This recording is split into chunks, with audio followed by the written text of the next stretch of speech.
ഇത് മഞ്ഞപ്പുറ മാസ് മോട്ടോഴ്സിനായിരുന്നു. നമ്മുടെ Honda Activa വണ്ടി 5G മോഡൽ നമ്മൾ സർവീസിന് കയറ്റിയിട്ടുണ്ട്. ജന സർവീസായിട്ടാണ് ചെയ്യുന്നത്. ഫുള്ളായിട്ട് നമ്മളെല്ലാ ഭാഗങ്ങളും കൊണ്ട് ചെക്ക് ചെയ്ത് പോകുന്നുണ്ട്. അതുമായിട്ട് നമ്മൾ അതിൻ്റെ എയർ ഫിൽറ്റർ അതുപോലെ ക്ലച്ചിൻ്റെ ഭാഗം ഒന്ന് ചെക്ക് ചെയ്യാൻ വേണ്ടി അയച്ചാണ്. അപ്പോൾ ക്ലച്ചിൻ്റെ ഭാഗത്ത് നിലവിൽ വേറെ കുഴപ്പമൊന്നുമില്ല. അത്യാവശ്യം നല്ല രീതിയിൽ പൊടിയൊക്കെ ഉണ്ട്. അതൊക്കെ ഒന്ന് നമുക്ക് എയർ അടിച്ച് ക്ലീൻ ചെയ്യാം. അതിൻ്റെ വേരിയേറ്റർ ബോഡി റോളർ വെയിറ്റൊന്നും നിലവിൽ വേറെ കംപ്ലൈൻ്റ് ഒന്നുമില്ല. മോട്ടോർ ക്ലച്ചിൻ്റെ യൂണിറ്റായാലും വേറെ കുഴപ്പമൊന്നും കാണിക്കുന്നില്ല. ബെൽറ്റായാലും നിലവിൽ വേറെ കംപ്ലൈൻ്റ് ഒന്നുമില്ല. ബെൽറ്റ് നമുക്കതിന് യൂസ് ചെയ്യാം. അതുപോലെ തന്നെ നമ്മൾ അതിൻ്റെ എയർ ഫിൽറ്ററൊക്കെ ഒന്ന് ചെക്ക് ചെയ്യാൻ വേണ്ടി അയച്ചാൽ എയർ ഫിൽറ്റർ നിലവിൽ വേറെ കുഴപ്പമൊന്നും കാണിക്കുന്നില്ല. നല്ല ഫിൽറ്ററാണ്. അത് നമുക്ക് ക്ലീൻ ചെയ്തിട്ടാൽ മതി. പ്ലഗ് ആയാലും നിലവിൽ വേറെ കംപ്ലൈൻ്റ് ഒന്നും കാണിക്കുന്നില്ല. പ്ലഗ് നമുക്കത് ക്ലീൻ ചെയ്തിടാം. ഈ ഹെഡിൻ്റെ ഭാഗത്ത് അത്യാവശ്യം നല്ല രീതിയിൽ ഓയിൽ ലീക്ക് കാണിക്കുന്നുണ്ട്. അപ്പോൾ നമുക്ക് ഈ കവറിലൊരു ഗ്യാസ്കറ്റ് ഒന്ന് മാറ്റിയിട്ടൊന്ന് റീസെറ്റ് ആക്കാം.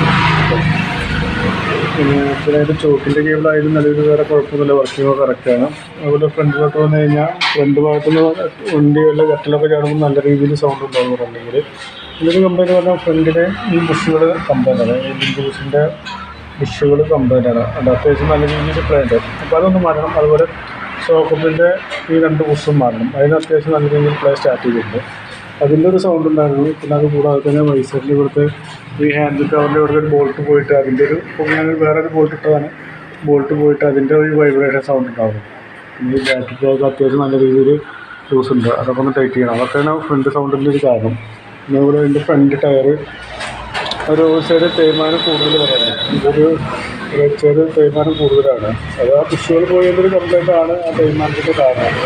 പിന്നെ ചെറിയ രീതിയിൽ തേയ്മാനം ഉണ്ടാവും. സ്കൂട്ടർ ടൈപ്പ് വണ്ടികൾക്ക് ചെറിയ രീതിയിൽ തേയ്മാനം ഉണ്ടാവും. ഇത് വേറെ കുഴപ്പമൊന്നുമില്ല. പിന്നെ ഇത് റൊട്ടേറ്റ് ചെയ്യാൻ പറ്റില്ല. റൊട്ടേറ്റ് ചെയ്ത് കഴിഞ്ഞാൽ ആ ബാക്കിലെ ടയർ നമുക്ക് ഫ്രണ്ടിലോട്ട് ഇട്ട് കഴിഞ്ഞാൽ അത് വെട്ടൽ കൂടും. എൻ്റെ ഹാൻഡിൽ വെട്ടൽ കൂടുതലായിട്ട് കാണിക്കും. ഇതിപ്പോൾ മാക്സിമം ഉപയോഗിക്കാം. ഏകദേശം തീരാറായിട്ടുണ്ട് ടയർ. മാക്സിമം ഉപയോഗിച്ചിട്ട് പുതിയ ടയർ മാറ്റും കേട്ടോ. വേറെ കുഴപ്പമൊന്നുമില്ല. അതുകൊണ്ട് ബ്രേക്കിൻ്റെ കേബിളായാലും നിലവിൽ വേറെ കുഴപ്പമൊന്നുമില്ല. നമ്മൾ അങ്ങനെ യൂസ് ചെയ്യാം. ഇതിൻ്റെ ബാറ്ററിയൊക്കെ ഒന്ന് ചെക്ക് ചെയ്യാൻ വേണ്ടി അയച്ചാണ്. ബാറ്ററി ഇരിക്കുന്നത് 2022 മോഡലാണ്. ആമറോണിൻ്റെ ബാറ്ററിയാണ് ഇരിക്കുന്നത്.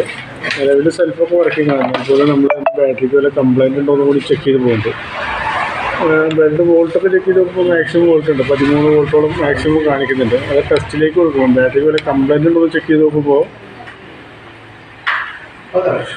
ബാറ്ററി ഓക്കെയാണ്. നിലവിൽ വേറെ കുഴപ്പമൊന്നും കാണിക്കുന്നില്ല കേട്ടോ. ബാറ്ററി ഓക്കെ ആയിട്ടാണ് കാണിക്കുന്നത്. ഓക്കെ. പിന്നെ അതിൻ്റെ എഞ്ചിൻ ഓയിൽ നമുക്ക് മാറ്റാതെ. അതിൻ്റെ എഞ്ചിൻ ഓയിൽ അത്യാവശ്യം നല്ല രീതിയിൽ ലെവൽ കുറവ് നോക്കാം. അത് ഇറക്കുന്ന ഓയിലൊന്ന് ചെക്ക് ചെയ്ത് നോക്കണം. ഇത് മാറ്റം വൈകിട്ടാണോ അതോ ചെറിയ രീതിയിൽ ഓയിൽ കുറഞ്ഞ കൊണ്ട് കംപ്ലൈൻ്റ് ആണോ എന്നറിയില്ല. അപ്പോൾ നമുക്ക് എന്താ ചെയ്തതെന്ന് വെച്ച് കഴിഞ്ഞാൽ 1000 കിലോമീറ്ററോ അല്ലെങ്കിൽ ഒരു മാസം കഴിയുമ്പോൾ ജസ്റ്റ് ഓയിലൊന്ന് ചെക്ക് ചെയ്ത് നോക്കാം. അപ്പോൾ നമുക്ക് ഓയിൽ ലെവൽ കുറയുണ്ടോ എന്ന് അറിയാൻ വേണ്ടിയിട്ട്. അങ്ങനെ കുറഞ്ഞ് പോകുന്നുണ്ടെങ്കിൽ അത് കംപ്ലൈൻ്റ് ആണ്. അത് ചെക്ക് ചെയ്ത് നോക്കി കഴിഞ്ഞാൽ നമുക്കത് അറിയില്ല. നമുക്ക് ജസ്റ്റ് ഒന്ന് 1000 കിലോമീറ്റർ കഴിഞ്ഞ് ജസ്റ്റ് ഒന്ന് കയറി കഴിഞ്ഞാൽ നമുക്ക് ടയർ ഒന്ന് ചെക്ക് ചെയ്തിട്ട് പോകാം. ഓക്കെ. പിന്നെ നമുക്ക് അതിൻ്റെ ബാക്ക് വീലും കൂടി ഒന്ന് അയച്ച് ക്ലീൻ ചെയ്യാണ്ട്. ബാക്ക് വീൽ ഇപ്പോൾ അപ്പോൾ അതിൻ്റെ ബാക്കിലെ ബ്രേക്ക് ഷൂഡ് മാക്സിമം ആണ്. ബാക്ക് ബ്രേക്ക് പിടിക്കുമ്പോൾ തന്നെ അത്യാവശ്യം നല്ല രീതിയിൽ സൗണ്ടും ഉണ്ട്. അപ്പോൾ നമുക്ക് ബാക്കിലെ ബ്രേക്ക് ഷൂഡ് മാറ്റിയിട്ടൊന്ന് റീസെറ്റ് ആക്കി തരും. അപ്പം നിലവിൽ വരുന്ന വർക്കിൻ്റെ ഒരു എസ്റ്റിമേറ്റ് കൂടി പറയാം. നോക്കിയിട്ടൊന്ന് റിപ്ലൈ ചെയ്താൽ മതി.